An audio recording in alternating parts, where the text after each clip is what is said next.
અને આ 2024 ની ચૂંટણી છે નળાબેઠી કરીને અંબાજી ગરીબ સમાજમાં ગેડી બેનને આ દેશની લોકશાહી બચાવવા માટે કરીને નાનું મોટું ફંડિંગ કરે છે। પહેલા ગોરોને કાઢવા માટે કરીને ફંડિંગ થતું હતું અને આ વખતે ચોરોને કાઢવા માટે કરીને સમગ્ર બનાસકાંઠાની જનતા ફંડિંગ કરે છે।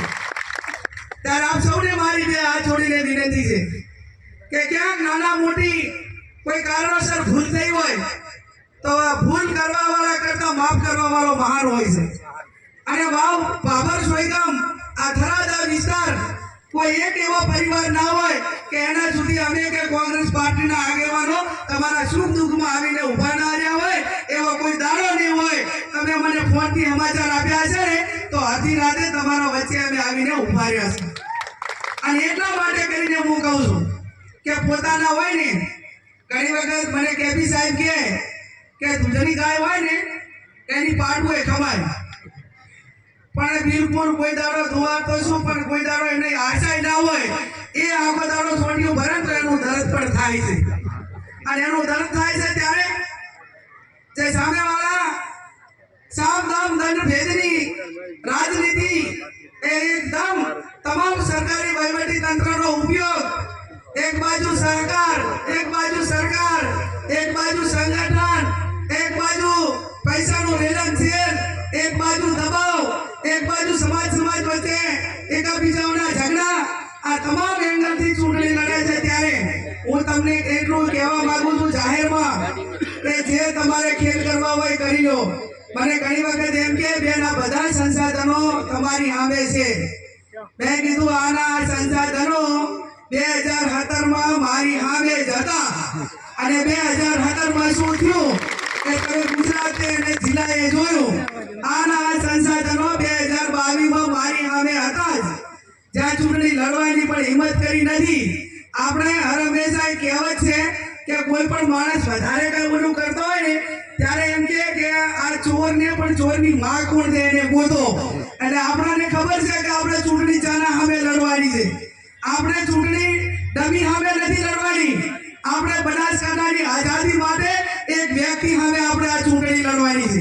અને વ્યક્તિને પોતાને ખબર હોવી જોઈએ કે આ કોંગ્રેસ પાર્ટી છે કે દેશમાંથી આ પાર્ટીએ અંગ્રેજોને કાઢ્યા હોય તો બનાસકાંઠામાંથી તમને કાઢવામાં બનાસકાંઠાની જનતા કદી બનશે અને કોઈ તમને રોકી શકવાની નથી।